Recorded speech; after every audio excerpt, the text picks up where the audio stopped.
नमस्कार। Story.ai में आपका स्वागत है। आज हम प्रस्तुत कर रहे हैं हिंदी साहित्य के महान लेखक मुंशी प्रेमचंद की कालजयी कहानी दो बैलों की कथा।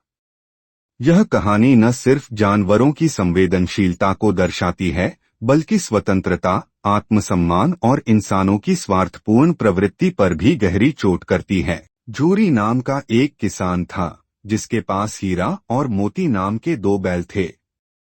वे दोनों सिर्फ बैल नहीं थे, बल्कि झूरी के परिवार का हिस्सा थे। झूरी उन्हें बहुत प्रेम करता था, अच्छी खुराक देता था और उनकी देखभाल करता था। वे दोनों झूरी के सच्चे साथी थे और उसके खेतों में खूब मेहनत करते थे। लेकिन झूरी की पत्नी को यह पसंद नहीं था कि उसका पति इन बैलों को इतनी अहमियत दे। एक दिन उसने झूरी से कहा, तुम्हें इन बैलों की इतनी चिंता रहती है जैसे ये तुम्हारे बच्चे हों। तुम्हारा यह प्यार देखकर तो मुझे जलन होती है। झूरी ने हंसकर बात टाल दी, लेकिन उसकी पत्नी ने गुस्से में आकर हीरा और मोती को अपने मायके ससुराल भेजने की जिद पकड़ ली। झूरी को मजबूर होकर उन्हें अपनी ससुराल भेजना पड़ा, जहां उसकी पत्नी का भाई गणेशी रहता था। गणेशी ने बैलों को देखा और खुश हो गया। उसने सोचा कि इनसे अपने खेतों में खूब काम लिया जाएगा। लेकिन जल्द ही हीरा और मोती को एहसास हुआ कि यह घर उनके लिए कैदखाने से कम नहीं है। यहाँ न तो उनके साथ झूरी जैसा प्यार किया जाता, न ही उन्हें अच्छा खाना मिलता। हर दिन वे कड़ी मेहनत करते, लेकिन खाने के लिए रूखा सूखा चारा ही दिया जाता। और अगर गलती से वे कोई गलती कर देते तो गणेशी और उसके घरवाले उन्हें बेरहमी से पीटते थे। हीरा ने मोती से कहा, भाई यह कैसा अन्याय है। हमने तो अपने मालिक का कभी बुरा नहीं चाहा, फिर हमें यह सजा क्यों। मोती ने गंभीर स्वर में कहा, हीरा हमें इस गुलामी से मुक्त होना होगा। हमें वापस अपने घर जाना होगा। एक रात मौका देखकर दोनों बैल अपनी रस्सियां तुड़वाकर भाग निकले। वे तेजी से भागते हुए एक गांव में पहुंचे। गांव के लोगों ने उन्हें पकड़ने की कोशिश की, लेकिन वे चतुराई से बच निकले। वे जंगलों और खेतों से होकर दौड़ते रहे।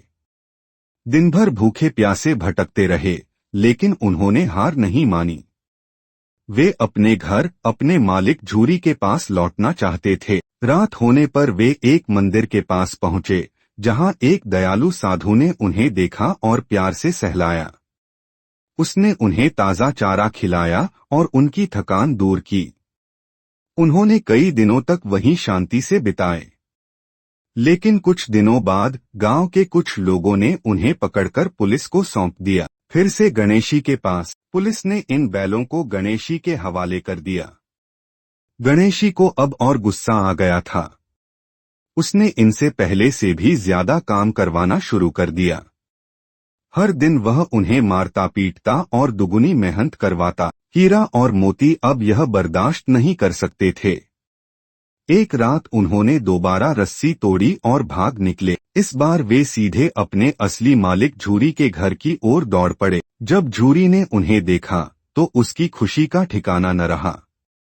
उसने तुरंत उन्हें गले से लगा लिया और प्यार से सहलाते हुए कहा, मेरे प्यारे हीरा मोती, तुम मुझे छोड़कर कहाँ चले गए थे। मुझे बहुत चिंता हो रही थी। झूरी ने उन्हें स्वादिष्ट चारा खिलाया और उनके शरीर पर लगी चोटों को सहलाया। उसकी आंखों में आंसू थे, लेकिन खुशी के। कहानी का संदेश। दो बैलों की कथा सिर्फ बैलों की कहानी नहीं है, यह स्वतंत्रता, प्रेम और आत्मसम्मान की कहानी है। यह दर्शाती है कि हर जीव को प्यार और सम्मान चाहिए। गुलामी चाहे इंसान की हो या जानवर की, कोई भी इसे पसंद नहीं करता। जो सच्चा अपनापन देता है वही असली मालिक होता है। यह थी मुंशी प्रेमचंद की कालजयी कहानी दो बैलों की कथा। यह कहानी संघर्ष, स्वतंत्रता और निष्ठा की भावना को उजागर करती है। इस तरह की और कहानियों के लिए सब्सक्राइब करें Story.ai चैनल।